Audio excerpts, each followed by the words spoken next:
네, 여러분 반갑습니다. 다산에듀 강사 임교훈입니다. 전력공학 9장 배전 방식 및 전기 공급 방식 시작해 보도록 하겠습니다. 저희가 지난 시간부터 이제 배전 계통이란 것을 본격적으로 이제 발을 들이기 시작했습니다. 그래서 이 배전 변전소, 우리가 2차 변전소를 기준으로 이 수용가 측으로는 지금 이 계통을 우리는 배전 계통이다 라고 했어요. 자, 그래서 이번 시간에는 무엇을 배울 거냐? 이 배전 계통 중에서 자, 이제 우리가 2차 변전소에서 받은 전기를 우리가 이제 어떻게 수용 장소에 나누어 줄지, 어떻게 배전해 줄지 그 방법은 무엇이 있는지 배울 거고요. 또 우리가 어떠한 수용 장소에 전원을 어떻게 공급을 해줄지 전기 공급 방식은 무엇인지 하나씩 정리를 해보도록 하겠습니다. 자, 그래서 이제 시작해 볼 건데 교재 첫 번째로 나와 있는 게 바로 배전선로의 개요다라고 해서 지금 전압의 종류가 나와 있을 겁니다. 자, 그러니까 어떠한 전압을 기준으로 그 아래는 저압으로 볼지 또 고압으로 볼지 또 얼마만큼보다 더 크면은 특고압으로 볼지 그 기준을 지금 정해 두었다라는 겁니다. 자, 해당 내용 같은 경우는요, 우리가 5과목인 전기설비 기술 기준에서 보다 자세하게 다루고요. 실제 시험도 거기서 출제가 되기 때문에 지금은요, 여러분들이 이런 게 있구나 라고 기억해 주시면 좋을 것 같습니다. 나중에는 상식적으로 기억이 나실 거예요. 그래서 우리는 바로 이 배전선로의 용어에 대해서 정리를 해보겠습니다. 우리가 이 배전 계통을 배우기 때문에 자, 다양한 선로의 용어들이 등장을 할 수가 있어요. 그래서 상식적으로 여러분들이 이 개념을 알고 있으면 좀 더 학습을 수월하게 하실 수가 있겠죠. 그래서 가볍게 한번 정리를 해보도록 하겠습니다. 자, 먼저 배전선로가 있어요. 자, 이 배전선로다라고 하는 거는 말 그대로 배전 계통 내에 있는 선로를 통틀어서 우리는 배전 선로다라고 하겠죠. 그리고 배전선로의 가장 대표적인 전압을 말한다라고 한다면 우리가 2차 변전소를 통해서 뭐 154kV라든지 전압을 받은 것을 22.9kV, 우리나라 같은 경우는 22.9kV로 다시 이제 수용가 측으로 보내줄 때 그 선로를 우리는 배전선로다라고 했습니다. 자, 그 외에 이렇게 급전선, 분기선, 간선, 궤전점이다라고 하는데 자, 급전선이다라고 하는 거는요, 지금 이렇게 트랜스포머, 변압기, 지금 변전소, 2차 변전소에서 또 전기를 보내줍니다. 이때 부하에 접속이 되어 있지 않은 이 간선에 이르기까지의 선을 우리는 급전선이다라고 하고요. 분기선이다라고 하는 거는 부하가 있는 곳, 즉 수용 장소로 가는 이 선을 우리는 분기선이다라고 생각을 해주시면 되겠습니다. 자, 그 다음에 간선이다라고 하는 거는요, 이제 급전선에서 분기선으로 넘어갈 때까지 바로 이 파란색 선을 우리는 간선이다 라고 하실 수가 있어요. 지금 굉장히 복잡하게 적혀져 있는데 이 그림을 통해서 정리를 한다면 바로 이 선이 간선이 되는구나 라고 정리해 주시면 된다라는 겁니다. 그 다음에 이 급전선과 간선이 만나는 점이 있을 거예요. 이제 각각의 수용 장소로 배분할 때 이렇게 쭉쭉쭉 나누어질 때 그 만나는 점들을 우리는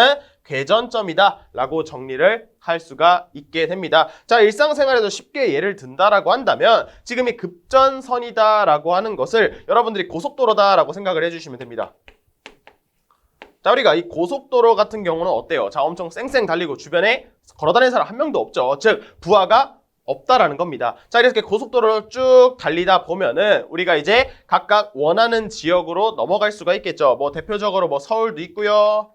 그 다음에 경기도 지역이다라고 한다면 뭐 수원이다 또는 뭐 인천도 있고요. 이렇게 다양한 곳으로 빠져갈 수가 있다라는 겁니다. 각각의 다른 수용 장소, 각각 다른 지역으로 넘어간다라고 생각을 해주시면 되겠고, 그 이제 본격적으로 그 해당 지역으로 넘어가는 길을 우리는 분기선이다라고 생각을 해주시면 됩니다. 자, 그럼 우리가 지역을 넘어왔어요. 그럼 어때요? 주변에 사람도 있고요, 상가도 있고요, 뭐 학교도 있습니다. 즉, 부하가 있다라고 알 수가 있겠죠. 그 다음에 이 고속도로에서 그럼 지역을 넘어갈 때 우리가 어디를 반드시 통과하죠? 바로 톨게이트라는 곳을 통과를 합니다. 그 톨게이트가 바로 궤전점이다라고 생각을 해주시면 되고요. 이 톨게이트로 넘어가는 그 길을 간선이다라고 정리를 하면 우리가 보다 이 배전 계통을 쉽게 이해할 수가 있겠죠. 가볍게 정리하고 여러분들이 넘어가 주시면 되겠습니다. 실제 시험과 직결되는 부분은 아니에요. 그러면 우리가 시험에 나오는 것은 무엇이냐? 바로 이 배전 방식의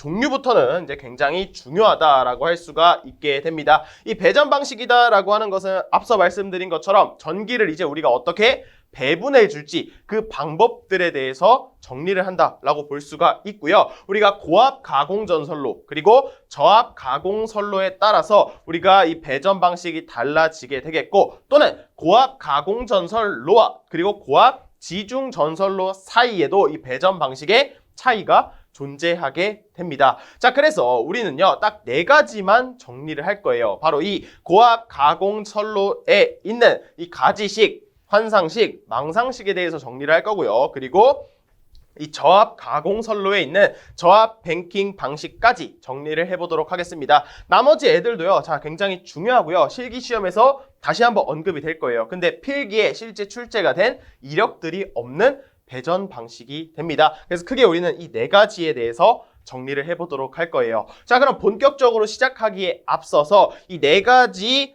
선로들의 가벼운 특징들, 큰 틀을 한번 잡아보도록 하겠습니다. 자, 그래서 지금 제가 이렇게 표에다가 정리를 했는데 여러분들이 이 위에서부터 아래로 내려가면 내려갈수록 어떤 특징들이 있는지 한번 정해보도록 할게요. 자, 우리가 위에서 아래로 내려올수록 쉽게 말하면 더 좋은 배전 방식이다 라고 생각을 해 주시면 됩니다. 물론 상황에 따라서 적절한 것을 사용하는 것이 좋지만 이 위에서 아래로 내려갈수록 더 배전 방식이 좋다라고 생각을 해주시면 돼요. 그래서 대표적으로 자, 우리가 손실이다라고 하는 것은 어때요? 적을수록 좋죠. 그래서 위에서 아래로 내려갈수록 손실은 줄어들게 됩니다. 자, 그리고 손실도 줄어들고요. 전압 강화라고 하는 것이 자, 줄어들게 됩니다. 그 다음에 우리가 보다 부하가 많은 곳, 즉 사람이 훨씬 많은 지역에서 사용할 수 있는 배전 방식에 대해서 자, 부하가 많은 곳에도 사용할 수가 있다라는 장점도 있게 되고요. 그 다음에 제가 추가로 정리를 한 게 자, 신뢰도도 매우 높아집니다. 위에서 아래로 갈수록 신뢰도도 좋아져요. 그리고 신뢰도가 좋아지면 좋아질수록 우리가 어떠한 정전 사태가 발생을 했을 때 다른 계통으로부터 다시 우리가 선로에 전력을 공급받게 되면서 무정전이 가능하다라고 생각을 해주시면 됩니다. 그래서 가장 신뢰도가 높은 곳은요, 우리가 흔히 무정전 전력 공급이 가능하다라고 말을 하기도 합니다. 자, 그래서 이러한 장점들이 있게 되는데, 자, 이렇게 좋은 것들은요 항상 동일한 단점이 있어요. 바로 이런 좋은 것들은 이상하게도 자, 가격이 비싸집니다.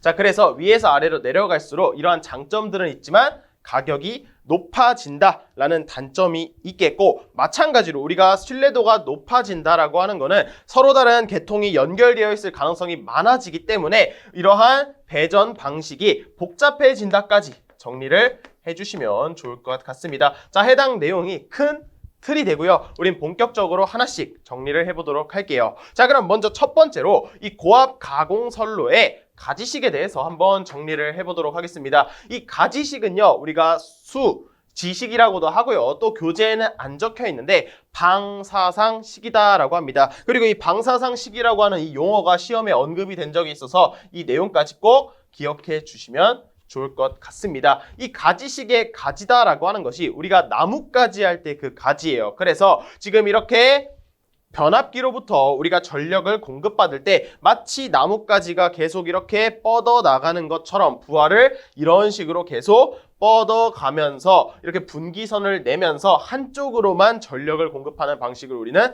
가지식 또는 수지식 그리고 방사상식이다라고 부르게 됩니다. 자, 그럼 이 가지식은 뭐였어요? 우리가 앞전에 이 고압 가공 선로 중에서 순차적으로 나타냈을 때 가장 위에 있었죠. 우리가 가장 위에 있었습니다. 자, 그럼 어떤 특징이 있냐? 지금 이러한 장점은 가장 적겠고 우리가 단점이다라고 하는 이 가격과 복잡하다라고 하는 거는 반대가 되겠죠. 그래서 특징들을 한번 정리를 해보도록 할게요. 그래서 보시면 배전용 변전소로부터 1회선을 인출하여 수용가에 공급을 합니다. 자, 지금 이렇게 변압기, 2차 변전소로부터 1회선만을 사용해서 수용가에 공급한다라는 특징이 있고요. 그래서 지금 특징들을 보시면 어때요? 경제적이에요. 가성비가 좋다라는 겁니다. 아까 뭐라고 했어요? 우리가 위에 있으니까 가격이 싸다라고 했습니다. 자, 그리고 부하 증설이 용이합니다. 우리가 이렇게 계속 뻗어가면서 부하를 증설할 수가 있기 때문에 우리가 계속해서 부하를 쭉쭉쭉 설치를 할 수가 있어요. 대신에 우리가 한 가지 고려할 건 뭐죠? 바로 이 변압기의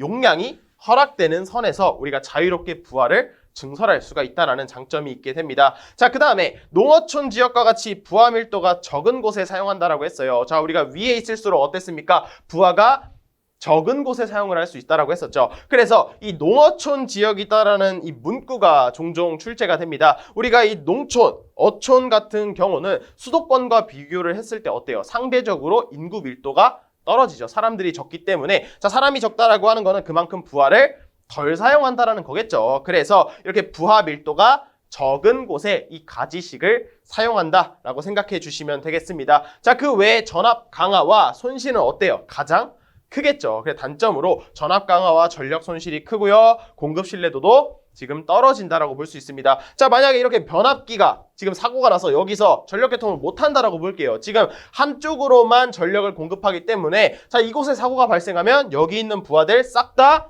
정전 난다라는 겁니다. 그래 바로 이제 농어촌 지역 불 다 꺼지게 된다라는 거예요. 자, 그래서 이 공급 신뢰도가 낮고요. 플리커 현상, 깜빡깜빡하는 그러한 현상이 자주 발생한다라는 겁니다. 그래서 우리가 어떠한 시골을 놀러 가게 되면은 조부모님 댁 방문하러 시골을 갔는데 가끔 이렇게 뭐 TV가 이렇게 깜빡깜빡 거릴 수도 있고요. 이렇게 가전제품들이 잘 안 될 수 있다. 이렇게 플리커 현상, 중간중간 깜빡거리는 현상이 자주 발생할 수가 있다라는 겁니다. 자, 그때가 바로 가지식을 사용했기 때문이다. 정리해 주시면 좋을 것 같아요. 자, 그 다음에 환상식이 있습니다. 자, 우리가 가지식에서 환상식으로 그리고 환상식에서 망상식으로 넘어가면 넘어갈수록 뭐라고 했죠? 크게 더 좋아진다라고 했습니다. 자, 그래서 이 환상식 같은 경우는요. 이 환자가 고리 환자입니다. 그래서 우리가 루프식이다라고 하고요. 간선을 고리 모양으로 구성을 해서 지금 양방향으로 하나의 변압기에서 지금 두 방향으로 전력을 공급하는 방식이 된다라는 겁니다. 자, 그래서 어떤 특징이 있냐? 자, 특징들은 간단합니다. 먼저 신뢰도가 높아요. 전압 강화, 전력 손실도 적습니다. 대신에 가장 적냐? 그건 아니죠. 항상 방사식 그리고 방사식, 가지식보다 우리가 장점으로 공급 신뢰도와 전압 강화라든지 손실이 적다라는 특징이 있게 됩니다. 자, 그리고 우리가 위에서 아래로 내려가면 내려갈수록 뭐라고 했어요? 부하를 많이 사용할 수 있다고 했습니다. 즉 인구 밀도가 높은 곳에서 사용할 수 있고요. 그래서 부하 밀집 지역에 적합하다라고 했고요. 자, 대신 가면 갈수록 어떤 단점이 있었냐? 복잡하다라는 설비 방식이 복잡하다라는 단점이 있었습니다. 그래서 보호 방식도 복잡하고요. 설비도 복잡하기 때문에 부하 증설은 상대적으로 어렵다라는 단점이 있게 됩니다. 딱 제가 이렇게 노란색으로 표시한 부분에 있어서만 정리를 해주셔도 충분히 다 맞출 수가 있게 됩니다. 자, 그 다음에 지금 이렇게 그림을 보시면은요, 결합계폐기다라고 하는 것이 있어요. 자, 이 결합계폐기가 무엇이냐면, 자, 기존의 이 결합계폐기는 지금 그림과 같이 열려있게 됩니다. 그래서 우리가 하나의 변압기 내에서 양방향으로 전력을 공급하기 때문에, 자, 하나는 이런 식으로 전력을 쭉 가서 뭐 있는 부하에 모두 전력을 공급해주게 됩니다. 여기가 지금 열려있어요. 이곳으로 넘어가지 않는다라는 겁니다. 자, 그럼 반대편도 마찬가지로 이런 식으로 나와서, 자, 부하에 전력 공급해주고요. 부하에 전력 공급해주고요. 부하의 전력을 공급해주게 된다라는 겁니다. 자, 그런데 만약에 지금 이곳에 사고가 발생을 했다라고 해보겠습니다. 그래서 지금 이 부하에 전력을 공급할 수 없는 상태가 되었다라고 해볼게요. 자, 그럼 이때 이 결합 개폐기를 우리가 연결을 시켜주게 됩니다. 자, 그럼 어떻게 할 수가 있냐? 지금 기존에 이렇게 빨간색으로 전력을 공급해줬던 선에서 연결이 되었으니까 이쪽으로 쭉 부하에 공급을 해주게 된다라는 겁니다. 기존에 가지식이다라고 한다면 한 방향으로 공급을 했기 때문에 끊어지면 어때요? 싹 다 정전이 났다라고 한다면 이 환상식 같은 경우는 정전이 발생하더라도 사고가 발생을 하더라도 이렇게 결합계폐기를 연결할 수 있는 곳에는 부하의 전력을 공급할 수가 있다. 그래서 신뢰도가 이 공급 신뢰도가 높아진다라는 장점이 있게 됩니다. 자, 이게 바로 환상식이었어요. 자, 이 환상식과 이 가지식, 방사식을 비교하는 문제가 정말 출제가 많이 되기 때문에 특히나 이 특징들을 잘 정리해 주셔야 되겠습니다. 자, 굉장히 중요해요. 자, 그 다음에 마지막으로 그러면 가장 좋은 방식인 망상식을 한번 정리를 해보도록 하겠습니다. 자, 이 망상식이다라고 할 때 이 망은요, 그물망을 생각해 주시면 됩니다. 그래서 그물 어때요? 굉장히 꼬여있고 복잡하죠. 그래서 우리가 이걸 다르게 말하면 네트워크 방식이다라고 하고요. 자, 무엇이냐면 자, 하나의 변전소에서 지금 하나의 변전소에 있는 이 트랜스포머라고 하는 변압기에서 우리가 우리가 이전에 배웠던 이 환상식 같은 경우는 두 방향, 양방향으로 나왔는데 이 망상식 같은 경우는요. 2회선 이상이 나올 수 있습니다. 그런데 그림은 지금 동일하게 두 개로 나왔어요. 자, 이렇게 두 개로 쭉 나와서 각각의 변압기가 이런 식으로 존재를 합니다. 그리고 변압기가 존재를 하고요. 그때 그 변압기들에서 나온 선이 다시 이 저압 측의 하나로 만나게 됩니다. 그래서 2회선 이상의 고압 배전선에 접속된 변압기의 2차 측을요. 같은 저압선에 연결해서 부하의 전력을 공급하는 방식, 굉장히 얽히고 설킨 보호 방식을 보호 방식이 아니라 공급 방식이죠. 그래서 전력을 공급하는 방식을 망상식이다라고 정리해 주시면 좋을 것 같습니다. 자, 그럼 망상식은 가장 큰 특징이 뭐냐? 당연히 손실도 적고요. 전압 강화도 제일 적을 거예요. 그리고 공급 신뢰도가 매우 높다라는 겁니다. 한 곳에서 고장이 나도 이렇게 서로 얽혀 있기 때문에 다른 계통을 통해서 전력을 공급받을 수 있고요. 이로 인해서 우리가 무정전 전력 공급이 가능합니다. 정전이 발생하지 않는다라고 쉽게 생각을 할 수가 있겠죠. 자, 그 다음에 부하 증설은 용이합니다. 우리가 이전에 환상식 같은 경우가 부하 증설이 용이하지 않다라고 했는데 이 망상식 같은 경우는요. 부하 증설도 용이하고요. 그리고 고밀도 부하 밀집 지역, 즉 수도권 지역에서 사용하는데 적합하다라는 특징이 있게 됩니다. 자, 대신 단점을 한번 보도록 할게요. 이 단점도요. 결국에 지금 굉장히 복잡한 구조로 이루어져 있는 걸로 인해서 발생을 하는데 첫 번째로 인축에 접촉사고 위험이 있습니다. 이때 이 인축이다라고 하는 거는 인간과 가축이다라고 생각을 해주시면 됩니다. 자, 그래서 굉장히 계통이 복잡하기 때문에 이 배전 방식이 복잡해서 그 사이에 발생하는 사고가 높다라는 겁니다. 접촉사고의 발생률이 높다라는 특징이 있고요. 또 이렇게 변압기나 네트워크 프로텍터와 같은 설치, 즉 우리가 이러한 계통을 사용하는 데 있어서 가격이 제일 비싸다라는 단점이 존재하게 됩니다. 자, 그래서 이 네트워크 프로텍터라는 말이 있어요. 자, 이 내용이 뭐냐면 쉽게 말하면 이 역전류를 방지해주는 기계입니다. 자, 그러니까 역전류라고 하는 거는 기존에 지금 이런 식으로 자, 우리가 이렇게 망상식을 통해서 우리가 또 전력을 공급받습니다. 자, 이쪽으로 쭉 전력을 공급할 수도 있고요. 그 다음에 파란색으로 이쪽으로도 전력을 공급할 수도 있습니다. 이렇게 2회선 이상으로 우리가 전력을 공급해 주게 되는데 지금 보시면 이 전류가 결국 한 곳에 이 저압선에 연결이 되어 있기 때문에 지금 반대편으로도 어떠한 전류가 흐를 우려가 있다라는 겁니다. 지금 선로가 굉장히 복잡하기 때문에 이러한 역전류가 발생할 수가 있다라는 거예요. 그런데 지금 이 변압기라고 하는 거는 이 빨간색 방향으로 전력을 공급받아야 하는데 반대편으로 오는 전류가 있으면 안 되겠죠. 이러한 것을 막아주는 역전류를 방지해주는 것을 우리는 네트워크 프로텍터다라고 해서 바로 이곳에 우리가 설치를 해서 역전류를 방지한다라고 정리해 주시면 좋을 것 같습니다. 자, 여기까지 정리를 하면 우리가 이 고압 가공 선로의 배전 방식은 다 정리를 했고요. 마찬가지로 위에서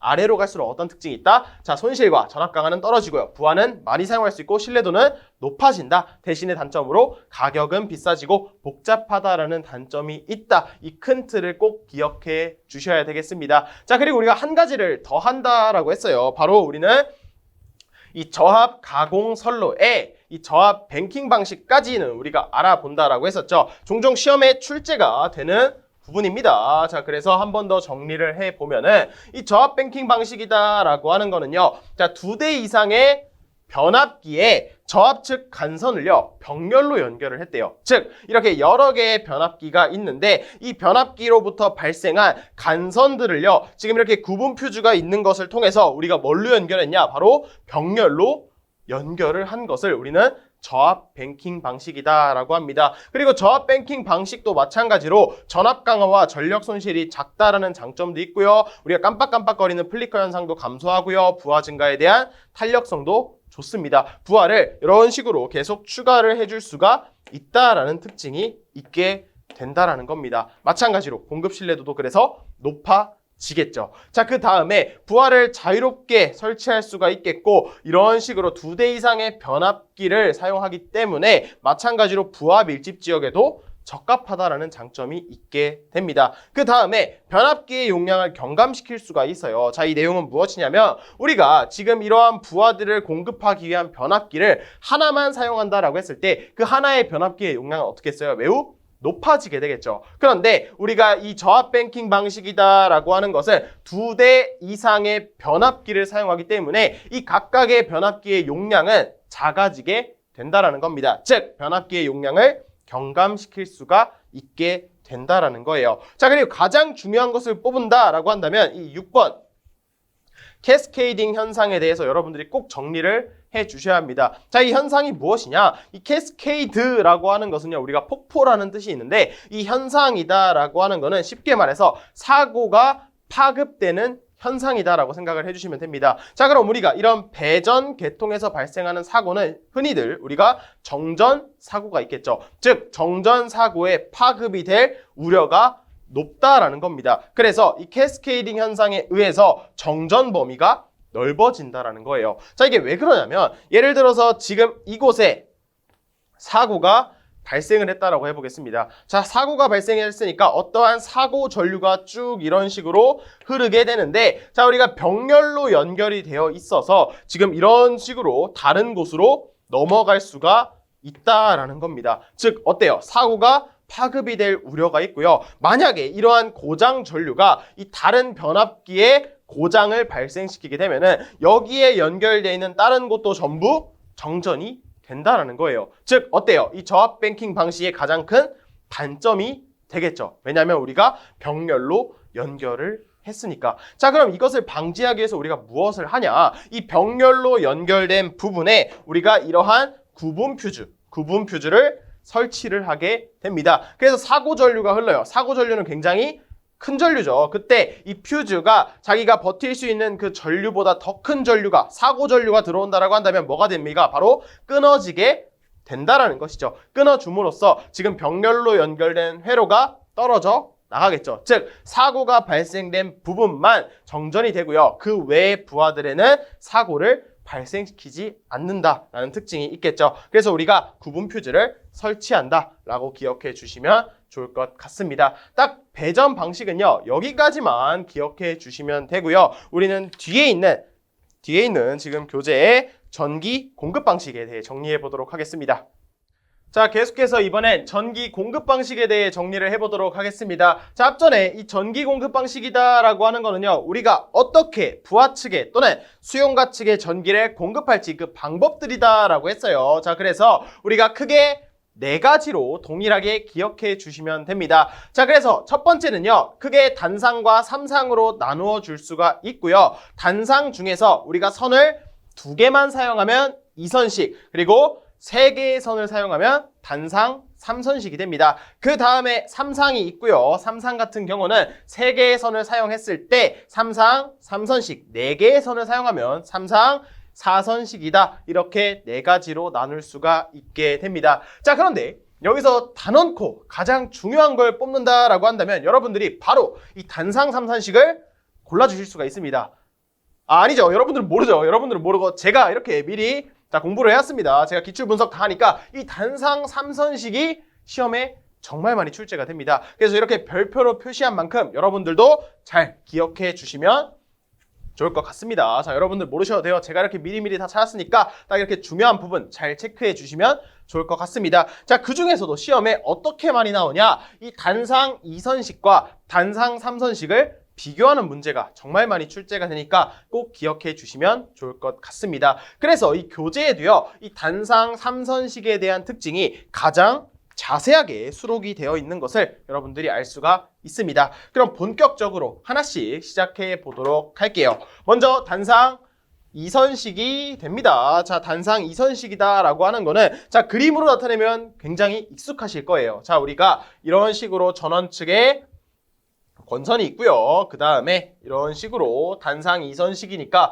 2선으로 우리가 뽑아주게 됩니다. 2선을 사용하고요. 이렇게 부하에 공급을 해주게 되겠죠. 이렇게 부하가 존재하게 된다라는 겁니다. 자, 그럼 여기서 전원 측에 우리가 전압을 걸어주게 되면은 V라는 전압을 인가했을 때 또는 단상이니까 우리가 V든 사실 상전압, 선간전압을 구별할 필요가 없었죠. 단상일 때는 전압이 딱 하나만 걸리기 때문에 이런 식으로 V 또는 2로 표현해도 상관이 없고요. 우리가 일반적으로 사용하는 220V의 전압을 인가했을 때 우리가 사용하는 부하들을 쓰게 된다라는 겁니다. 이게 바로 단상 이선식이에요. 자, 그래서 어떤 특징이 있냐? 첫 번째로 전선수가 적습니다. 우리가 두 가지 선만 사용을 하기 때문에 가선공사, 전선을 시설하는 공사에 유리하고요. 또 공사 비용도 저렴하다라는 특징이 있게 됩니다. 자, 그 다음에 우리가 저압 측 그리고 고압 측에 혼촉이 발생했을 수가 있어요. 그때 이 고압 측에 혼촉이 발생을 하게 되면은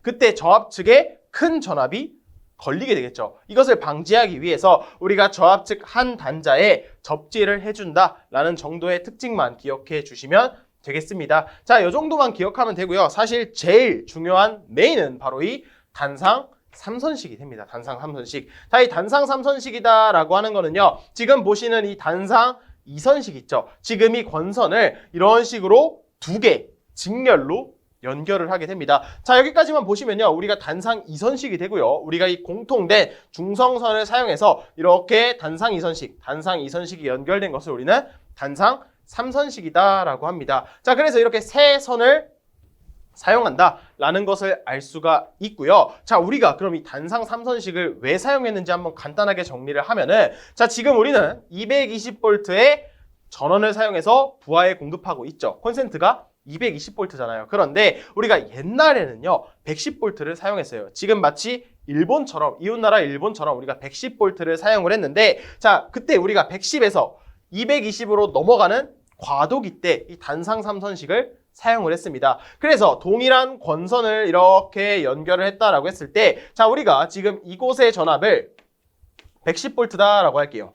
자, 그러면 이곳의 전압도 자 110V가 되겠죠. 왜냐하면 동일한 권선을 사용을 했으니까. 자, 그러면 지금 이곳에 단상 부하를 연결을 하게 되면은 지금 이 부하에 110V가 걸리겠죠. 지금 이 권선의 저항을 우리가 이 전압 강화를 무시했다라고 했을 때 동일한 110V가 걸리게 된다라는 겁니다. 그래서 옛날에 사용했던 부하 같은 경우는요. 우리가 마찬가지로 사용을 할 수가 있고요. 220V에 대한 부하를 사용하고 싶다라고 한다면 바로 이 선과 선 사이에는 220V 두 전압의 합이 걸리게 되니까 여기에 우리가 220V 부하를 사용했었습니다. 그래서 예전에는 단상 3선식을 이런 식으로 사용했다라고 상식적으로 기억해 주시면 더 도움이 될 것 같습니다. 자, 근데 더 중요한 거는 바로 이 밑에 있는 특징들이 된다라는 거예요. 자, 그러면 이 특징들을 설명을 하기 위해서 지금 옆에 그린 단상 2선식과 동일한 전압이 걸렸다라고 해보겠습니다. 지금 이 권선이 지금 여기에 있는 권선과 동일해서 지금 동일한 권선을 직렬로 연결했다라고 해보겠습니다. 자, 그럼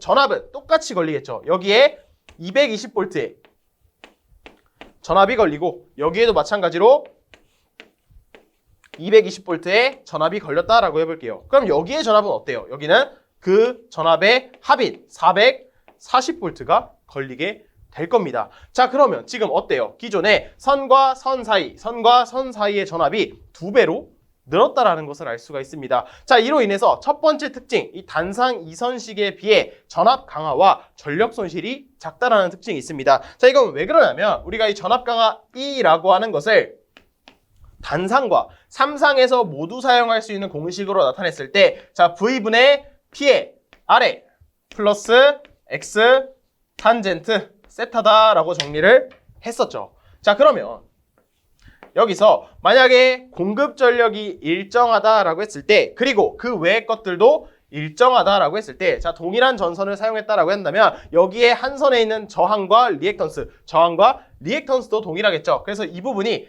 일정하게 되면은 전압 강화와 전압 사이의 관계를 뽑아낼 수가 있었습니다. 바로 전압 강화라고 하는 것은 전압에 반비례한다라는 특징이 있었고요. 자, 그 다음에 전력 손실을 나타내보면은 우리가 전력 손실이다라고 하는 것을 단상에서는 I제곱 R이다 라고 정리를 했었죠. 그리고 이 식을 바꿔줍니다. 이 전류를 유효 전력에 대한 공식으로 바꿔주었을 때 우리가 V제곱 코사인 제곱 세타분의 이것분의 자, 어떻게 표현을 했냐? 바로 P의 제곱에 R이다 라고 정리를 했었죠. 자, 그럼 여기서 마찬가지로 공급 전력과 그 외의 것들이 모두 일정하다라고 했을 때 바로 이 전력 손실과 전압에 대한 관계를 뽑아낼 수가 있어요. 그래서 전력 손실은 전압의 제곱에 반비례하는구나 라는 특징을 얻어낼 수가 있습니다. 즉, 지금 이 단상 3선식과 2선식을 비교를 했을 때 여기는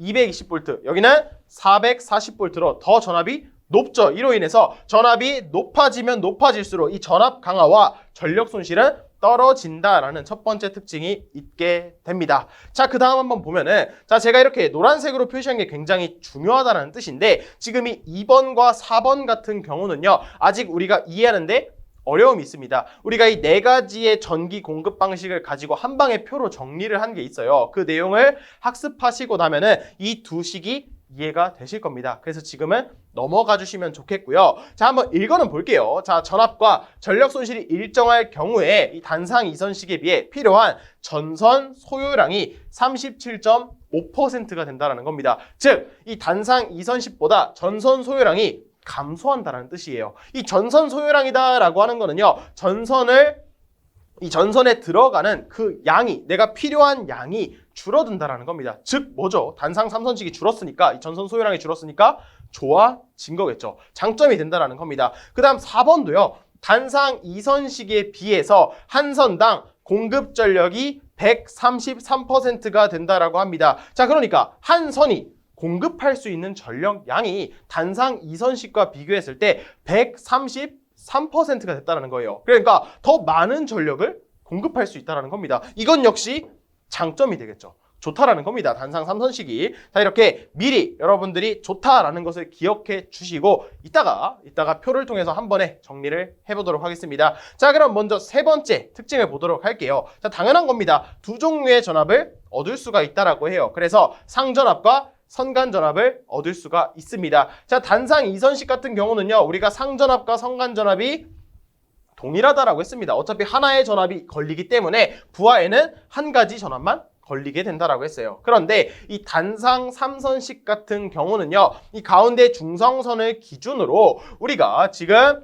여기서부터 여기까지 전압이 220V다라고 하면은 지금 여기에 걸리는 전압은 어떻죠? 220V. 우리가 이것을 상전압이다라고 합니다.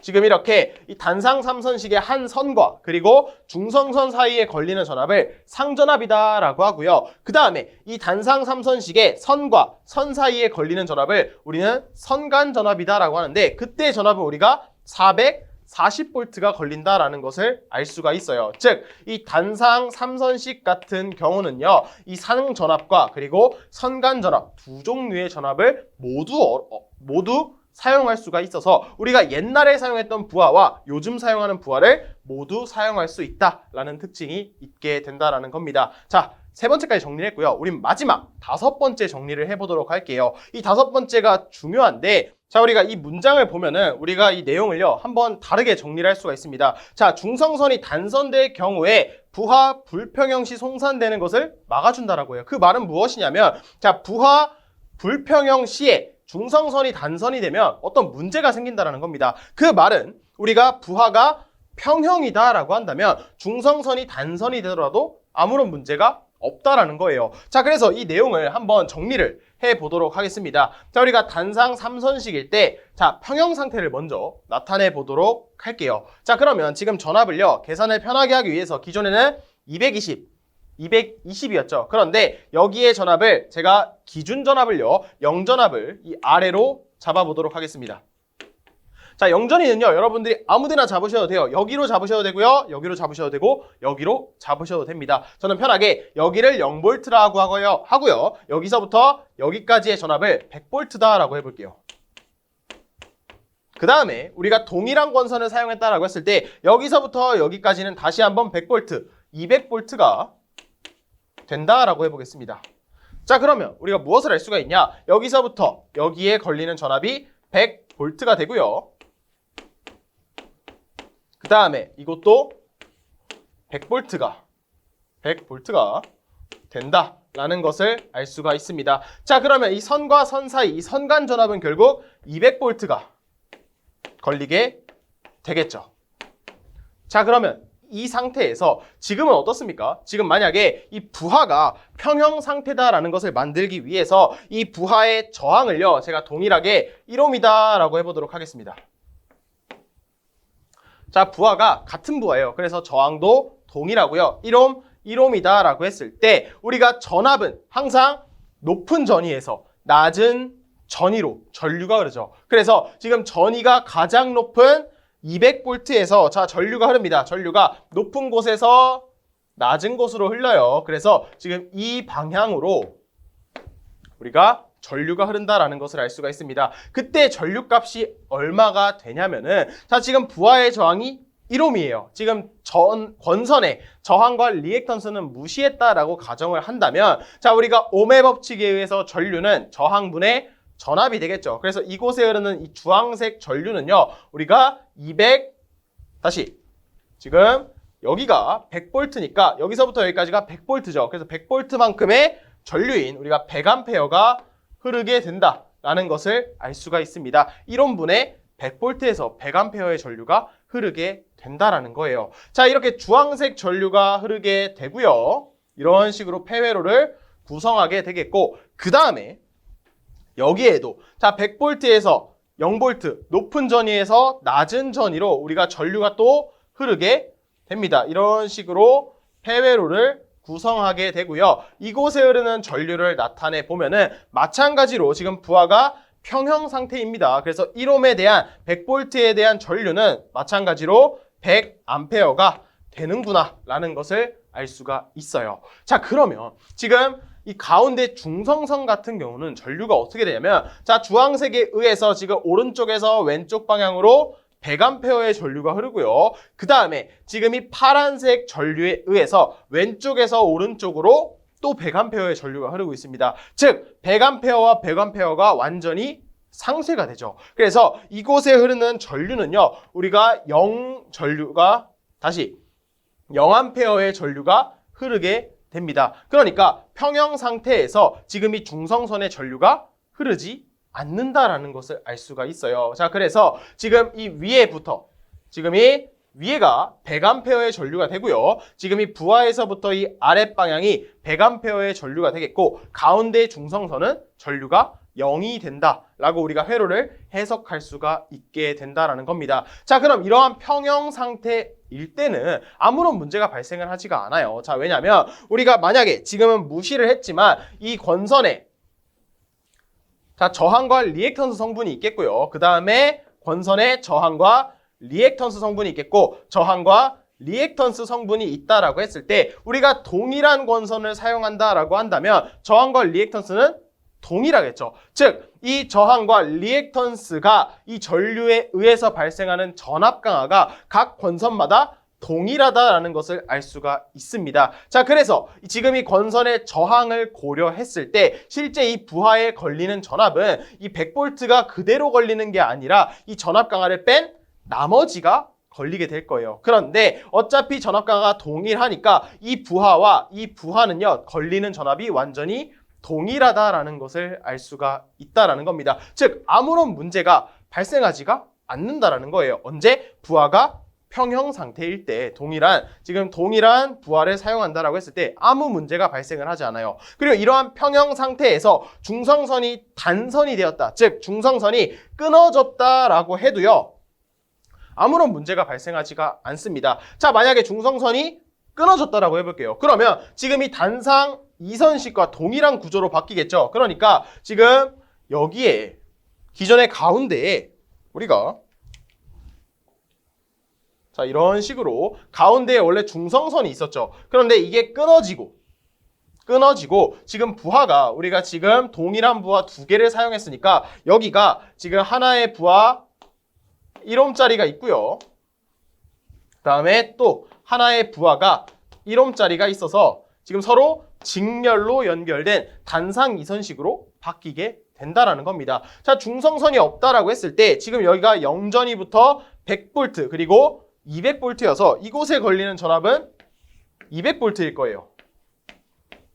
그런데 지금 각각 지금 단선이 되더라도 이 부하와 이 부하에 걸리는 전압은 서로 직렬로 연결되어 있으니까 저항의 비에 따라서 각각 분배가 되겠죠. 그런데 저항이 동일하니까 딱 지금 이 걸린 전압에 전압 강하를 제외한 나머지가 딱 반반 걸리게 된다라는 겁니다. 즉 지금 이곳에 걸리는 전압과 완전히 똑같이 걸린다라는 거예요. 그래서 중성선이 단선이 되어도 자 이렇게 평형 상태에서는 아무런 문제가 발생하지 않는다라고 정리를 할 수가 있게 된다라는 겁니다.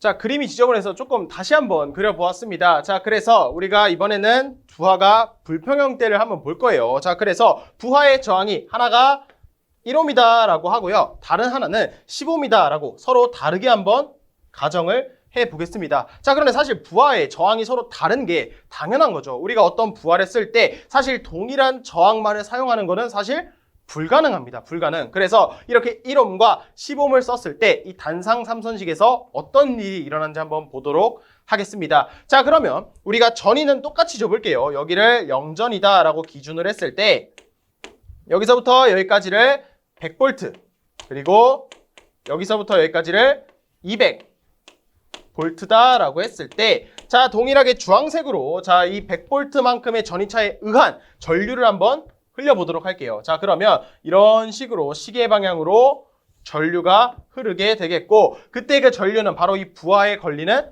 저항에 따라서 흐르게 되겠죠. 그래서 전류 I는 R분의 V에 의해서 100A의 전류가 흐르게 된다라는 것을 알 수 있습니다. 자, 그 다음에 이번에는 여기에 100V만큼의 전위차에 의해서 또 전류가 시계 방향으로 흐르게 될 겁니다. 그래서 이런 식으로 전류가 흐르게 되는데 전류는 이번엔 10옴에 의한 전류죠. 그래서 10분의 100이 돼서 10A다라는 전류가 흐르게 될 거예요. 자, 그럼 기존에 동일한 저항일 때는요. 이 전류가 같아서 가운데 있는 이 중성선은요. 서로 상쇄가 돼서 영전류가 흘렀었죠. 그런데 지금은 오른쪽에서 왼쪽으로 100A 그리고 왼쪽에서 오른쪽으로 10A의 전류가 흐르니까 지금 전류가 지금 어떤 식으로 흐르냐면 바로 오른쪽에서 왼쪽으로 바로 90A가 흐르게 된다라고 정리를 할 수가 있게 됩니다. 그래서 지금 여기 있는 이 접속점을 기준으로 90 더하기 10 나가는 전류의 합은 들어오는 전류 100A다. KCL도 성립한다라는 것을 알 수가 있습니다. 이때가 언제냐면 바로 부하가 지금 서로 다른 저항을 사용했을 때가 된다라는 겁니다. 자, 이때 지금 이 전선에 지금 존재하는 저항과 리액턴스를 무시했다라고 한다면요. 어차피 여기서부터 여기까지 100V, 여기서부터 여기까지 100V가 저항에 고스란히 걸리니까 상관이 없어요. 그런데 실제로는 우리가 여기에 저항이 있고요. 전압 강화가 발생할 수 있는 저항과 리액턴스 성분이 이런 식으로 있다라고 했습니다. 그리고 이러한 전압 강화는요. 우리가 어때요? 어차피 이 전선이 동일하다라고 한다면 발생하는 전압 강화는 전류가 일정하면 동일했었습니다. 우리가 부하가 평형했을 때는 그래서 발생하는 전압 강화가 동일했어요. 그런데 지금은 전류가 모두 다르기 때문에 각 전선에서 발생하는 전압 강화가 모두 다르게 되겠고 이곳에 걸리는 전압이 기존과 달라지게 된다라는 겁니다. 전압 강화가 많이 발생하는 곳에는 전압이 덜 걸리고요. 전압 강화가 덜 발생한 곳에는 기존보다 전압이 더 많이 걸리게 된다라는 겁니다. 그래서 이러한 것이 악영향을 끼친다라는 거예요. 그런데 지금 이 상태보다 더 위험한 상태가 있습니다. 지금 이렇게 저항을 다르게 사용을 할 때 이 중성선이 단선이 됐을 때가 훨씬 더 큰 위험을 부르게 됩니다. 자, 이게 무슨 소리냐면요. 지금 중성선이 단선이 됐다라고 했어요. 그래서 이 선이 없어졌을 때 지금 각각의 저항이 여기가 1옴이었고요. 여기가 10옴이었어요. 그리고 이곳이 0전이었고요. 그 다음에 가운데가 원래는 100V였고 여기서부터 여기까지도 100V였는데 지금은 중성선이 없으니까 그냥 200V가 통으로 걸려있는 것과 같겠죠. 자, 그럼 지금 두 저항이 직렬로 연결되어 있는 단상 이선식이기 때문에 전류라고 하는 것은요 일정할 겁니다. 직렬회로에 해서 전류는 일정하게 흐를 거예요. 그때 이 걸리는 전압이다라고 하는 거는 IR에 의해서 우리가 전류가 일정하다라고 한다면 저항이 커질수록 어때요? 전압은 많이 걸리게 되겠죠. 즉, 이 부하에 저항이 큰 곳에 굉장히 높은 전압이 걸리게 된다라는 겁니다. 자, 그럼 반면에 저항이 작은 곳은요, 기존의 상태보다 어때요? 전압이 훨씬 덜 걸리겠죠. 그런데 전압이 덜 걸리게 되면은 성능은 많이 떨어질 수가 있지만 고장은 나지는 않아요. 그런데 기존의 이 시범은요, 내가 원래 걸렸던 전압보다 매우 높은 전압이 걸리기 때문에 이 부하에 손상을 발생시키게 된다는 겁니다. 자, 그래서 이러한 것을 방지해 주기 위해서 이 단상 3선식은요, 우리가 저압 밸런서라는 것을 설치하게 됩니다. 이 저압 밸런서라고 하는 것이 무엇이냐면요, 이런 식으로 우리가 초록색으로 이런 식으로 저압 밸런서를 설치를 하게 됩니다.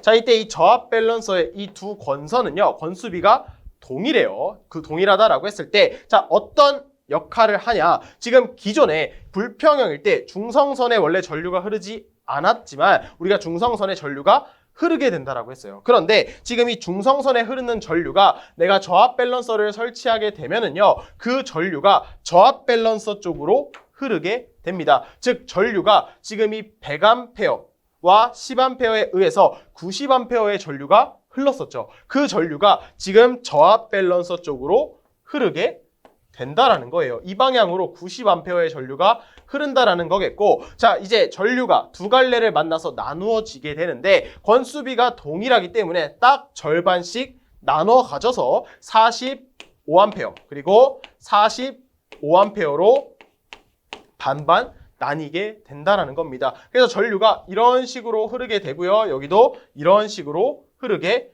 될 거예요. 자, 그럼 이 상태에서 지금 이 100A에서 갑자기 45A라는 반대 방향의 전류가 흐르니까 이곳의 전류는 어떻게 바뀌냐면 이곳의 전류가 이 둘을 뺀 55A의 전류가 흐르게 되고요. 여기는 동일한 방향으로 10A와 45A의 전류가 흐르기 때문에 이 둘을 더한 55A가 흐르게 된다라는 겁니다. 즉, 우리가 이 부하를 다르게 사용하더라도 지금 이 전선에 흐르는 전류가 동일하기 때문에 전압 강화도 똑같아지겠고요. 기존에 걸리는 전격 전압이 걸리게 된다라는 겁니다. 이 전압 강화를 제외한 나머지 전압이 똑같이 걸리게 된다라는 것을 알 수가 있게 된다라는 겁니다. 이로 인해서 이 단상 3선식 같은 경우는요, 이러한 문제를 방지하기 위해 저압 밸런서를 설치한다라는 것을 반드시 기억해 주셔야 되겠습니다. 자, 여기까지 정리하면 단상 3선식은 끝이 나게 되고요. 그 다음 나머지 3상 3선식과 3상 4선식 한번 보도록 하겠습니다. 사실 이 내용은요, 여러분들이 전기기기 또는 회로이론 때부터 많이 다뤘던 내용일 거예요. 자, 우리가 이 3상 3선식이다라고 하는 거는요, 결국에 델타 결선을 의미를 합니다. 우리가 델타 결선이다라고 하는 거는요, 우리가 일단 3상 결선, 이 델타 결선이 자, 중성선 접지를 할 수 없으니까 우리가 이렇게 세 선을 사용을 하게 됩니다. 그래서 일반적으로 이 3상 3선식이다라고 하면 델타 결선을 떠올려 주시면 되고요. 델타 결선의 가장 큰 특징은 뭐냐? 변압기 한 대가 고장이 나더라도, 한 상이 고장이 나더라도 우리가 V 결선으로 3상 전력을 공급할 수 있다라는 특징이 있게 됩니다. 자, 그 다음에 3상 4선식은요, 우리가 흔히 Y 결선이다라고 생각을 해주시면 됩니다. 왜냐하면 우리가 Y 결선은요, 뭐예요? 바로 중성점 접지가 가능하다라고 했습니다. 그래서 Y결선에 의한 선 3개를 뽑아주고요. 하나, 이 중성점을 접지해 주었을 때 이 중성선도 뽑아줄 수가 있다라는 겁니다. 그래서 하나, 둘, 셋, 4개 4선식인 3상 4선식은 Y결선이다 라고 생각해 주시면 되겠습니다. 그래서 중성점을 접지를 할 수가 있고요. 우리나라에서 주로 가장 많이 사용되는 배전 방식이 된다라는 겁니다. 해당 내용도 뒤에 표를 가지고 전체를 정리하면 바로 이해하실 수가 있어서 지금은 아, 그렇구나 라고 기억해 주시면 좋을 것 같습니다. 그 밑에 있는 이 세 번째는요, 그냥 한번 읽어주시고 넘어가 주시면 됩니다. 크게 시험과 직결되는 부분은 아니에요. 자, 그러면 이제 이 4가지 우리가 배운 전기 공급 방식 4가지를 가지고 한 번에 비교해서 특징들을 한번 나타내 보도록 하겠습니다. 자, 이렇게 4가지 특성을 한번 정리를 해보았습니다. 그래서 단상 2선식부터 3상 4선식까지 한번 나타내 보았는데 지금 이 표가 너무 작아서 안 보이시는 분들은요, 교재에 있는 표를 참고해서 학습해 주시면 됩니다. 지금 동일한 걸 한번 가지고 와 보았어요. 자, 그런데 지금 보시면 공급 전력을 보았을 때 지금 전압 V도 있고요. 전압 E도 적혀 있다라는 것을 알 수가 있습니다. 자, 이건 왜 그러냐면 지금 이렇게 삼상이 있습니다. 우리가 삼상 3선식, 삼상 4선식에 대해서 비교를 한다라고 한다면 이땐 반드시 선간 전압과 상전압을 구분을 지어야 한다라고 했어요. 자, 그래서 우리가 일반적으로 이 상전압을 2로 표시를 해서 이렇게 상전압을 대문자 2로 사용을 하겠고요. 그 다음에 V라고 하는 것은 우리가 선간전압으로 일반적으로 약속을 해서 사용을 한다라고 했습니다. 자, 그리고 한 가지 더 정리를 하게 되면은 우리가 단상일 때 단상에서의 유효전력을 한번 나타내 보도록 하겠습니다. 우리가 단상에서의 유효전력 P라고 하는 것은 자, 단상이에요. 그래서 VI의 전압 전류 곱하기 코사인 세타로 나타내 주었죠. 단위는 와트가 되었습니다. 자, 그 다음에 이번엔 삼상에서의 유효전력을 한번 나타내 보도록 할게요. 자, 삼상은요, 우리가 루트 3을 꼭 고려를 해 주었죠. 이렇게 루트 3으로 나타냈을 때는 그때 전압과 전류는요, 항상 선간 전압과 선간 전압과 선 전류가 되고요. 여기에 역류를 곱해준 것이 바로 유효전력이 된다라고 했습니다. 이 앞에 3이 들어가면 거기는 상전압과 상전류가 들어간다라고 했었고, 선전류와 선간전압이 들어가면 루트 3을 고려한다라고 정리를 해 왔었죠. 자, 이걸 가지고 한번 시작해 보도록 하겠습니다. 자, 먼저 단상 2선식을 보도록 할게요. 지금 단상 2선식에 V라는 전압이 걸려 있습니다. 그런데 단상 2선식은 어때요? 우리가 상전압과 선간전압을 구분하지 않았죠. 그래서 이 V라는 전압이 결국에 E라는 전압과 동일하다. E와 V가 같다라는 것을 알 수가 있고요. 자, 그때 공급전력,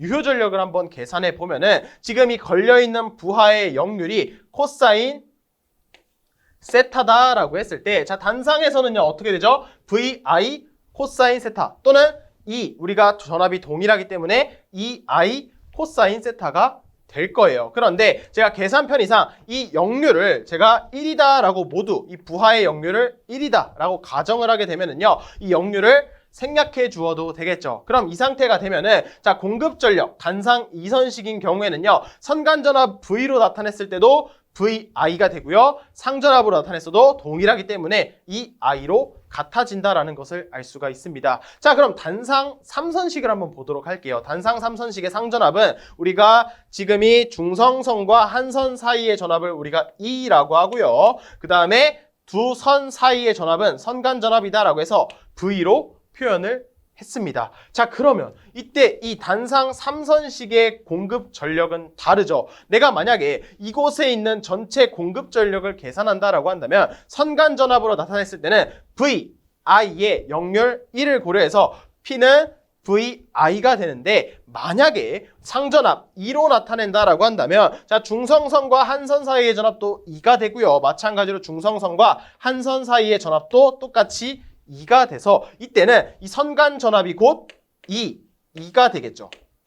기존 상전압의 2배가 된다는 겁니다. 그래서 공급 전력도 지금 P가 2의 I가 된다라는 것을 알 수가 있게 됩니다. 자, 그러면 삼상 3선식을 한번 보도록 할게요. 삼상 3선식은 우리가 지금 상전압이 V로 되어 있는데, 자, 우리가 이 삼상 3선식 델타 결선은 선간 전압을 V로 두었을 때 상전압은 어때요? 우리가 선간전압과 상전압이 동일하게 2로 표현을 했었잖아요. 그래서 상전압과 선간전압이 동일하기 때문에 자, 삼상에서 유효전력이다라고 하는 것은 선간전압으로 나타냈을 때 루트 3 VI 코사인 세타였고요. 이때 V와 I가 선간전압과 선전류다라고 했어요. 그래서 이 삼상 델타 결선의 이 공급전력은 루트 3 VI 또는 상전압으로 루트 3 EI로 두어도 완전히 동일하다라는 것을 알 수가 있게 됩니다. 자, 마지막 삼상 4선식을 보도록 할게요. 삼상 4선식은 우리가 선간전압을 V다라고 했을 때, 자, 상전압은 어떻게 되었죠? 상전압은 2가 된다라고 해서 이 선간전압에다가 루트 3으로 나누어 주었습니다. 그래서 이 공급 전력을 계산하게 되면은 마찬가지로 선간전압으로 표시를 했을 때 루트 3 VI 코사인 세타에서 코사인 세타가 1이니까 루트 3 VI가 되고요. 만약에 내가 이 상전압에 대해서 공급 전력을 나타내고 싶다라고 한다면 이 상전압 E라고 하는 것은 뭐였죠? 이 선간전압을 루트 3으로 나누어 준 거였습니다. 자, 그러면 이 선간전압을 상전압에 대해서 나타낸다라고 한다면 이 상전압에다가 우리가 곱하기 루트 3을 해 주시면 되겠죠. 그러니까 이 선간전압 V에 루트 3 2를 그대로 넣어주시면 우리가 원하는 상전압에 대한 공급 전력을 계산할 수가 있다는 겁니다. 자, 그럼 루트 3이 서로 곱해지게 되니까 교재와 같이 3, 2, I라는 공급 전력이 나오게 된다라는 것을 알 수가 있게 됩니다. 그러니까 상전압과 선간전압에 대해서 지금 이 단상 3선식과 이 삼상 4선식 같은 경우는요, 그 값이 달라질 수가 있다라는 겁니다. 자, 그럼 좀 더 여러분들이 헷갈려 할 수가 있어요. 지금 상전압과 선간전압이 둘 다 있으니까 먼저 상전압에 대해서 설명을 해보도록 하겠습니다. 그러면 지금 이 교재에 있는 표가 다음과 같이 상전압에 대해서만 지금 바꿔줬고요. 이 상태로 설명을 해보도록 하겠습니다. 자, 그러면 이렇게 공급 전력이 다음과 같이 우리가 구해 보았어요. 그런데 이때 한 선당 공급 전력을 나타내 볼게요. 그 말은 무엇이냐? 우리가 단상 2선식 같은 경우는 두 선을 사용했었죠. 이때 한 선이 얼마만큼 전력을 공급하는지를 한번 계산해 보겠다는 겁니다.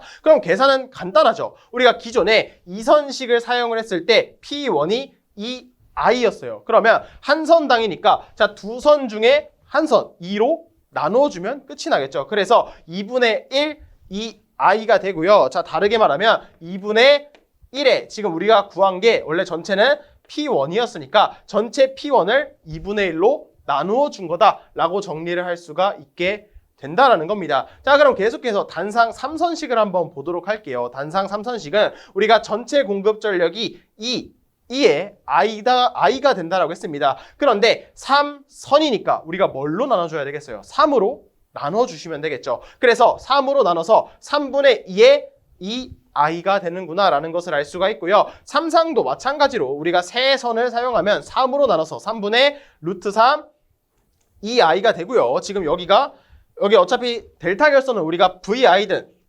2I든 동일하다라고 했습니다. 선간전압과 상전압이 동일하기 때문에 지금은 V로 표시되어 있지만 2로 바꿔주어도 완전히 똑같다는 거 알 수 있죠. 자, 그래서 3분의 루트 3 2I 또는 VI가 되겠고요. 삼상 4선식 같은 경우는 선이 4개니까 우리가 4로 나누어줘서 기존에 3, 2I였다면 우리가 4분의 3, 2I가 되는구나 라는 것을 정리할 수가 있게 됩니다. 자, 그럼 여기서 한 가지 장난을 쳐볼게요. 자, 우리가 2I라고 하는 것을 이 단상 2선식을 기준으로 한번 바꿔주겠습니다. 자, 그럼 단상 2선식에서 2I가 P1이었어요. 지금 단상 2선식의 공급 전력이 2I가 P1이었습니다. 그러면 지금 나머지 방식에서도 우리가 2I가 바로 P1이 되고요. 여기도 2I가 P1이 되겠고 여기도 2I가 P1이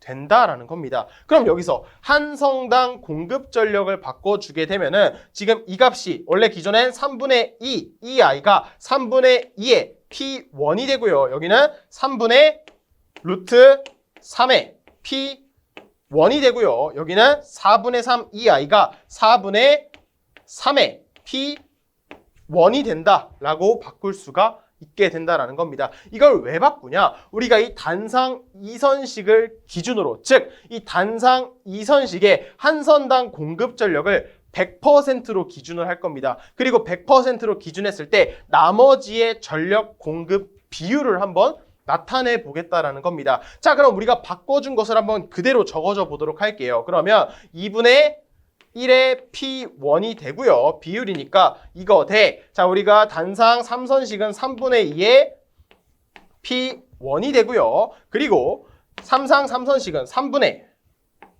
루트 3의 P1이 되고요. 그 다음에 마지막 삼상 4선식은 4분의 3의 P1이 된다라고 정리를 할 수가 있게 됩니다. 자, 그러면 P1은 어때요? 모두 약분이 되겠죠.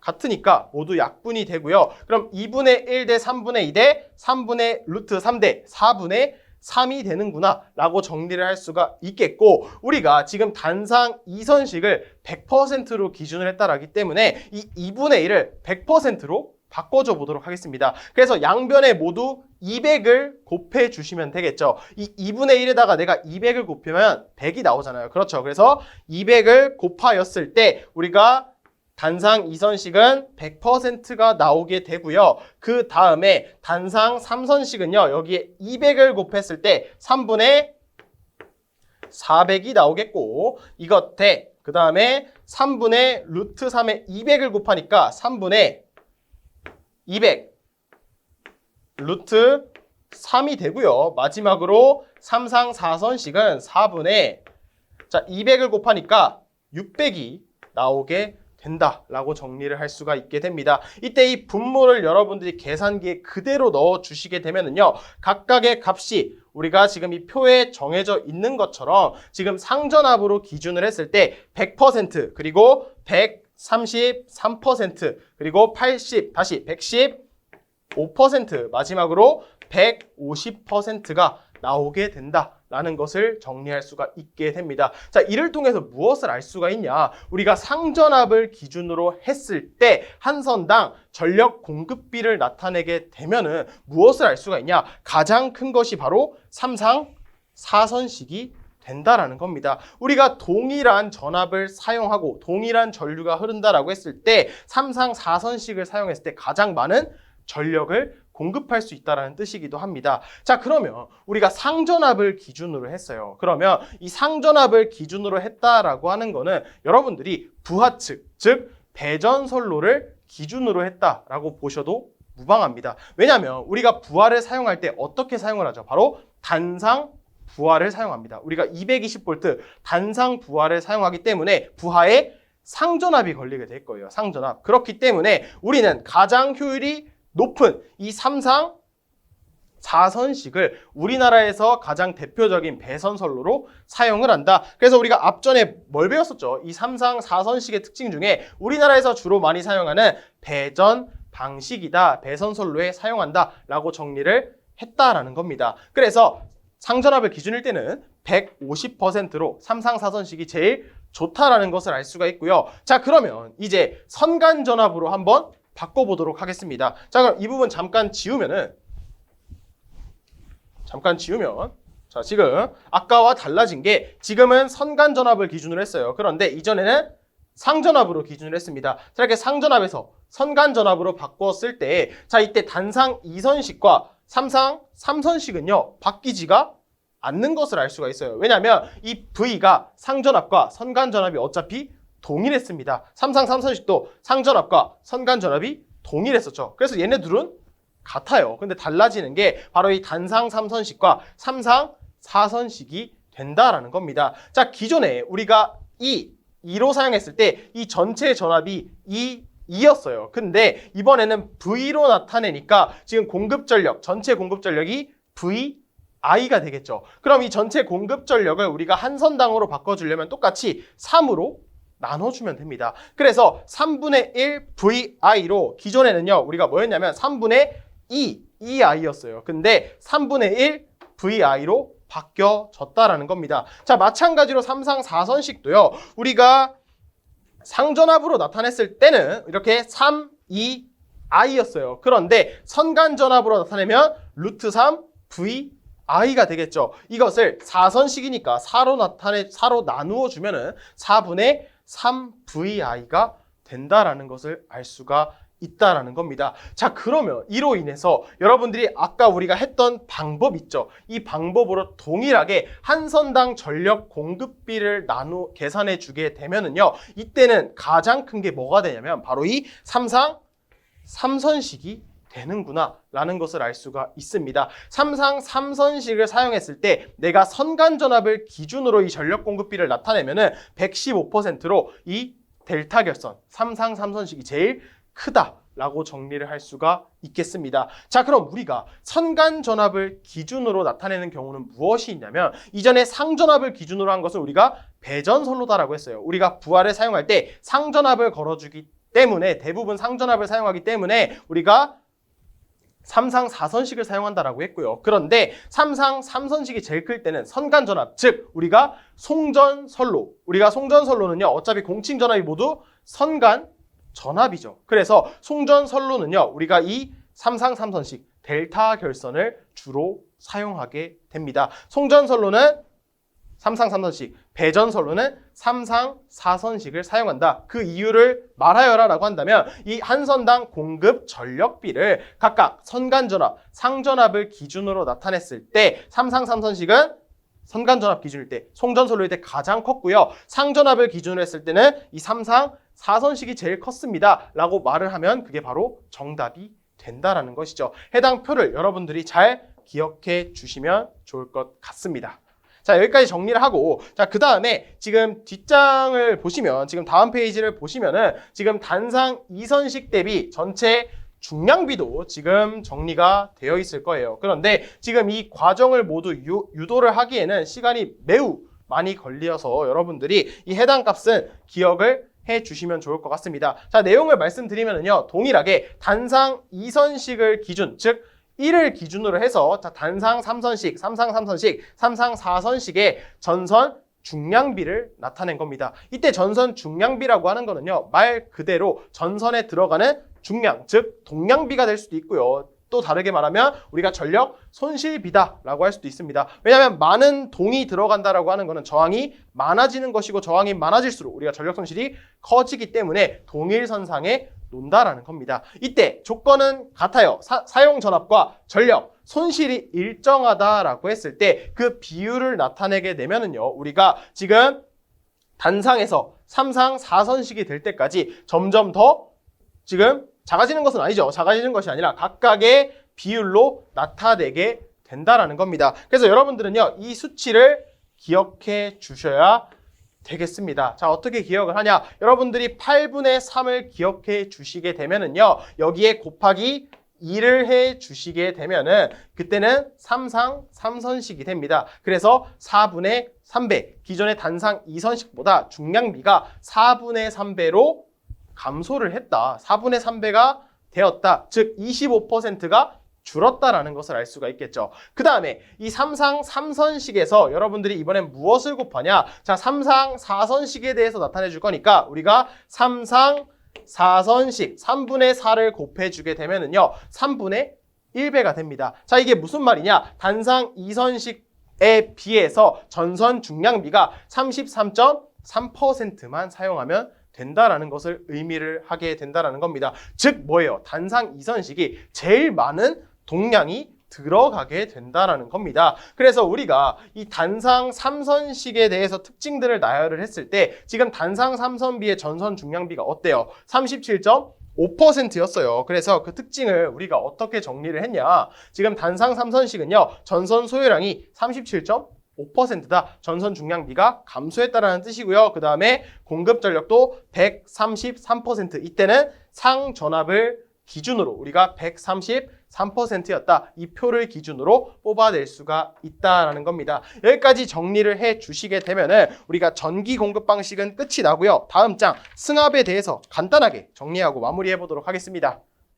자, 이렇게 승합 정리해 보도록 하겠습니다. 자, 승합이다라고 하는 것은요, 우리가 전압을 높여주는 거다라고 했어요. 전압을 높여주는 것이 승합이 되는데 우리가 기본적으로 송전을 할 때 전압을 높여준다라고 했습니다. 왜냐하면 다양한 이점들이 있다라고 했어요. 예를 들면 전력 손실을 감소시킬 수 있다든지 아니면 더 많은 전력을 보내줄 수 있다라는 장점이 있게 되는데 여러분들이 그 다음과 같은 관계들을요, 암기를 하시면 안 됩니다. 우리가 송전 특성 파트 때 해당 내용들을 정리를 했어요. 그런데 이 내용을 암기하는 것이 아니라 여러분들이 기억해 주셔야 하는 거는 각각의 전압 강화, 전압 강화율, 전력 손실, 전력 손실률을 스스로 뽑아내 줄 아셔야 된다라고 했습니다. 우리가 전압 강화 기본 공식을 가지고 이렇게 단상과 3상 모두 사용하는 공식을 뽑아냈고요. 그리고 전압 강화 공식을 통해서 강화율도 뽑아냈습니다. 그 다음에 전력 손실, 우리가 삼상 같은 경우는 3i제곱 r을 통해서 다음과 같은 공식을 나타내 주었고요. 손실률 같은 경우도 뽑아내 주었습니다. 이렇게 공식들을 알고 있는 상태에서 나머지 관계식들은요, 우리가 그대로 구해주시면 된다라는 겁니다. 예를 들어서 우리가 이 유효 전력, 이 공급 전력이 일정하다라고 했을 때, 자, 나머지 것들도 모두 일정하다라고 한다면 전압 강화는 어때요? 전압 강화와 반비례 한 관계를 우리가 바로 구할 수가 있죠. 전압 강화율은 어때요? 우리가 나머지 공급 전력과 R 플러스 X 탄 Z 세타가 동일하다라고 했을 때 전압의 제곱에 반비례하고요. 전력 손실 같은 경우는 나머지가 일정하다라고 했을 때 이런 식으로 전압의 제곱에 반비례한다. 이렇게 쭉쭉쭉 뽑아내 주시면 된다라는 겁니다. 그게 그대로 고스란히 교재에 적혀져 있을 거예요. 그런데 이 공급 전력에 대해서만 한번 보도록 하겠습니다. 우리가 이전에 했던 거는 지금 이 나타낸 공식은요, 공급 전력이 일정할 때였어요. 그런데 이번에는 지금 교재에 나와 있는 것처럼 전력 손실과 전력 손실률이 일정할 때라는 겁니다. 즉 K가 일정하고요, 전력 손실 PL이 일정하게 된다라는 거예요. 이때 공급 전력과 전압 사이의 관계를 나타내게 되는데, 그럼 당연히 그 외의 것들도 우리가 일정하다라고 가정을 하고 둘을 비교해 주셔야 되겠죠. 여기도 마찬가지로 일정할 때가 된다라는 겁니다. 자, 그럼 이 상황에서 전력 손실은 어때요? 전력 손실이 일정할 때 이 공급 전력 P라고 하는 거는 전압에 비례하다라는 것을 알 수가 있고요. 전력 손실률이 일정하다라고 했을 때는, 자, 공급 전력은 전압의 제곱에 비례한다. 이게 끝이 된다라는 겁니다. 이 공식만 여러분들이 알고 계시면 관계식은요, 그냥 직접 뽑아내 주는 거지 절대 암기하는 것이 아니다라고 했습니다. 그리고 교재 밑에 지금 전선의 단면적 배전거리가 있을 거예요. 그런데 이것은요, 아주 간단하게 우리가 저항 R이다라고 하는 거는 회로 이론 때부터 고유저항 로의 단면적 A분의 L이 된다라고 했습니다. 이때 이 전선 단면적과 그 전선의 거리가 이 저항에 들어가 있는 것을 알 수가 있어요. 그래서 이 저항을 여러분들이 이 전력 손실률 또는 전력 손실에 대입해 주셔서 이 저항, 다시 전선 단면적 A에 대해서 정리를 해주시거나 또는 L에 대해서 정리를 해 주시게 되면은요, 교재와 같이 식이 나오게 될 겁니다. 그래서 마찬가지로 우리가 비교하고 싶은 이 전선 단면적과 전압 사이의 관계식, 그리고 거리와 전압 사이의 관계식을 나타내 주면 끝이 된다라는 거예요. 그래서 결과를 적어 보면은, 자, 이 전선 단면적이다라고 하는 거는 전압의 제곱에 반비례하다라는 것을 알 수가 있고요. 그 전선의 길이라고 하는 것은 전압의 제곱에 비례하다라는 것을 기억해 주시면 됩니다. 기억이 아니죠. 여러분들이 뽑아내 주시면 된다라는 거예요. 이를 통해서 우리가 무엇을 알 수가 있냐? 내가 전압을 높여주면, 즉 승합을 해 주시게 되면은 전선의 단면적을 줄일 수가 있다라는 겁니다. 또는 전압을 승합해 주게 되면은 우리가 전선을, 즉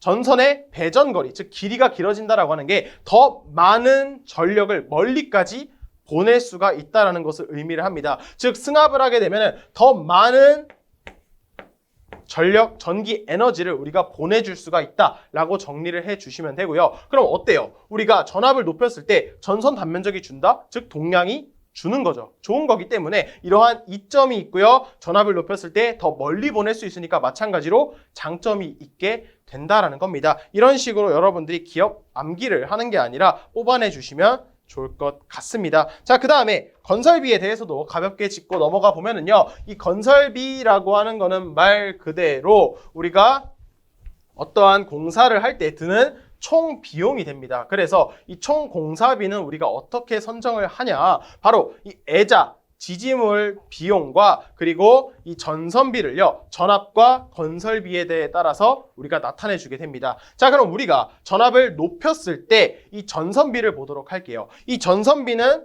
이런 식으로 감소한다라는 것을 알 수가 있습니다. 전압이 늘면 감소해요. 이게 왜 그러냐면 우리가 앞전에 배운 전선 단면적이 전압의 제곱에 반비례한다라고 했어요. 즉 이 말은 무엇이냐? 전압이 높여질수록 동량이 줄기 때문에 전선비가 줄어들게 된다는 거고요. 근데 반면에 전압을 이번에는 높였을 때 애자와 지지물에 들어가는 비용은 커지게 된다는 겁니다. 이거는 이유가 간단하죠. 우리가 철탑이 있을 때 이 철탑에 애자가 있고요, 그 다음에 전선이 걸린다라고 했습니다. 이때 전압에 다시 이 전선에 걸리는 전압이 높아지게 되면은 이곳의 전위가 높아지니까 지금 이 애자가 견뎌야 되는 절연 내력이 높아져야 되겠죠. 그 말은 무엇이냐? 애자를 더 많이 이렇게 애자련을 길게 많이 사용을 해주셔야 되는데 그러면 전선이 밑으로 내려가겠죠. 그럼 이것을 보강하기 위해서 철탑은 더 높게 지어야 되고요. 애자 비용도 높아지기 때문에 비싸지기 때문에 이런 식으로 증가하는 그래프를 가지게 됩니다. 이때 건설비가 최소가 되는 지점은 뭐냐? 바로 이 둘이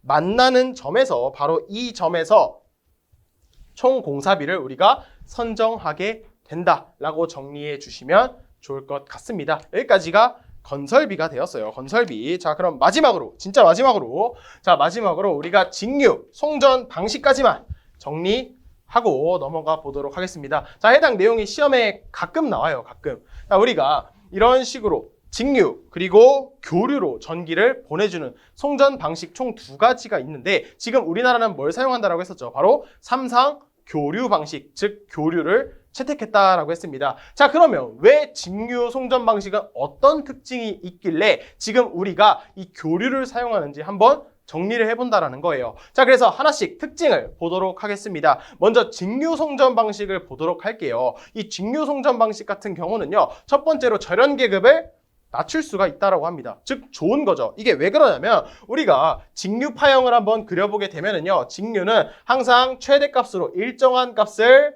유지를 합니다. 반면에 교류를 보면은 이런 식으로 정연 파형을 띠게 되겠죠. 자, 그러면 이때 이 직류 같은 경우는 값이 항상 일정하기 때문에 우리가 최대값으로 지금 이 최대값으로 절연 계급을 나타내주면 되겠죠. 절연 계급을 설정해주면 되는데 우리가 교류에서 실제 사용하는 실제 유효한 지점을 우리는 시료값이라고 하죠. 자, 시료값을 사용하게 되는데 근데 교류에서 최대값이 존재를 합니다. 우리가 교류에서의 최대값이다라고 하는 것은 시료값에다가 루트 2를 곱해준 것을 우리는 시료값이다라고 했어요. 다시 우리가 이 시료값을 루트 2를 곱한 게 최대값이었죠. 그래서 이 최대값이 기존의 시료값보다 더 루트 2배 증가한다라는 것을 알 수가 있겠고 이렇게 최대값이 더 커지기 때문에 이 교류 같은 경우는요. 절연 계급을 더 높여야 된다는 단점이 있게 됩니다. 아, 이 점은 직류가 좋다라는 거겠죠. 그 다음 두 번째로 송전 효율이 좋습니다. 이건 왜 그러냐면 직류라고 하는 것은요. 우리가 전압의 극성이 바뀌지가 않아요. 또는 전류의 극성도 바뀌지가 않습니다. 그렇다는 것은 우리가 선론에 존재하는 R, L, C 성분 중에서 자, 저항은 저항 성분이고요. L과 C는 각각 교류해서 리액턴스 성분을 만든다라고 했습니다. 리액턴스 역시 전류를 방해하는 성분이다라고 했어요. 전류를 방해하는 성분인데 자, 직류에서는 이러한 리액턴스가 L과 C에는 발생하지 않습니다. 그로 인해서 무효 전력이 없고요. 무효 전력이 없기 때문에 역률이 항상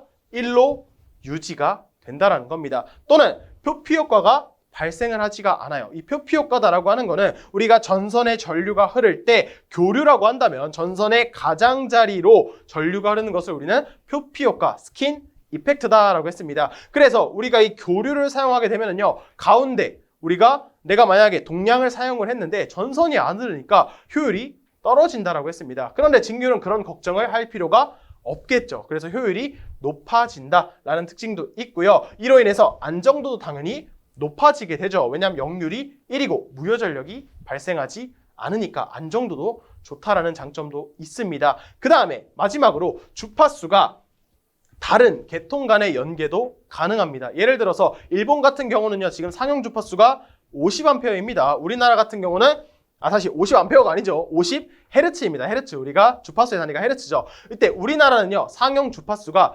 60Hz입니다. 60Hz. 이렇게 주파수가 다른 계통 간의 연계가 가능해요. 언제? 직류로 송전을 했을 때 역시 장점이 된다라는 겁니다. 자, 그러면 이렇게 좋은 점이 많은데 우리는 지금 왜 교류를 송전하는지 궁금하시겠죠? 자, 궁금하시겠죠? 자, 그런데 단점이 있습니다. 정말 큰 단점이 있어요. 첫 번째로 승합과 강압이 불리합니다.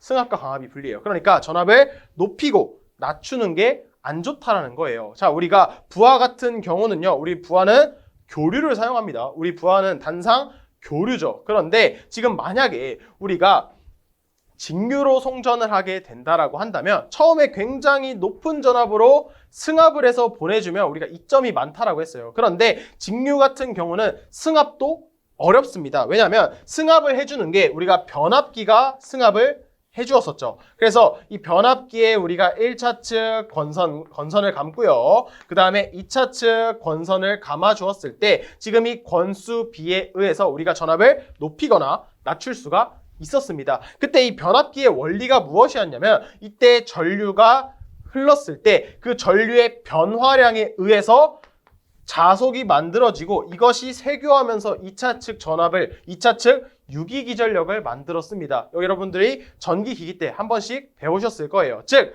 전류가 변화를 해야 합니다. 그 말은 무엇이냐? 내가 인가한 전압이 교류가 되어야 된다는 거예요. 그래서 이 직류 같은 경우는 이 변압기를 통해서 승합, 강압이 분리하기 때문에 이러한 단점을 가지고 있다는 겁니다. 또는 이 전력 변환 장치가 필요해요. 우리가 사용하는 부하는 교류이기 때문에 직류로 보내줬다가 다시 이것을 교류로 바꿔주는 전력 변환 장치도 필요해서 결과적으로 설비가 복잡하고요. 그리고 가격이 비싸지게 된다는 겁니다. 승합, 강압을 한번 할 때 비용이 엄청 많이 들고요. 그리고 전력 변환 장치가 추가로 필요하기 때문에 또 비용이 들어간다라고 생각해 주시면 되겠습니다. 자, 마지막 단점이 하나 더 있습니다. 바로 고전압과 대전류의 경우에는요. 회로 차단이 어렵다라는 단점이 있어요. 자, 이건 왜 그러냐면 자, 우리가 지금 그린 직류와 교류 파형을 보시면 알 수가 있는데 자, 직류는 항상 일정한 값을 가집니다. 반면에 교류는 이러한 정연파다라고 했었죠. 이때 우리가 회로를 차단한다라고 했을 때 이 직류는요. 만약에 고전압에 의해서 대전류가 흐른다라고 한다면 이렇게 계속 높은 전류가 흐르고 있기 때문에 중간에 차단을 하는 게 어렵다라는 거예요. 반면에 이 교류 같은 경우는 내가 아무리 대전류를 사용을 해도요. 반드시 극성이 바뀌는 0이 되는 지점이 이런 식으로 존재를 하게 된다라는 겁니다. 이 지점에서 우리가 차단을 하게 되면은 뭐 고전압이든 대전류든 차단을 용이하게 가져갈 수가 있다라는 장점이 있게 되고요. 가장 큰 원인은 우리가 이 5번째 특징에 의해서 현재로서 지금 이 교류 방식을 사용하게 된다라고 정리해 주시면 되겠습니다. 그래서 교류 송전 방식의 특징을 보면은요. 전압의 승합 강압이 유리하다. 바로 변압기를 사용할 수 있다가 되고요. 두 번째로 교류 방식으로 일관되게 운영할 수가 있다. 우리가 직류로 바꿔주게 되면은 부하는 교류기 때문에 다시 바꿔주는 전력 변환 장치가 필요했다라고 한다면 교류 방식은요. 하나로 쭉 사용하면 된다라는 장점이 있게 됩니다. 자, 그다음 단점을 한번 본다라고 한다면 아까 말씀드린 것처럼 절연 레벨이 좀 더 높아지고요. 효율과 같은 경우는 직류와 비교했을 때 조금 떨어진다 정도로만 정리를 할 수가 있겠죠. 그래서 여러분들이 이 직류 송전 방식과 교류 송전 방식의 특징들, 장점과 단점이 무엇인지 가볍게 정리해 주시면 좋을 것 같습니다. 자, 여기까지 정리하시면 9장은 끝이 났고요. 마지막 10장도 배전 개통이죠. 우리가 다음 시간에 뵙도록 하겠습니다. 감사합니다.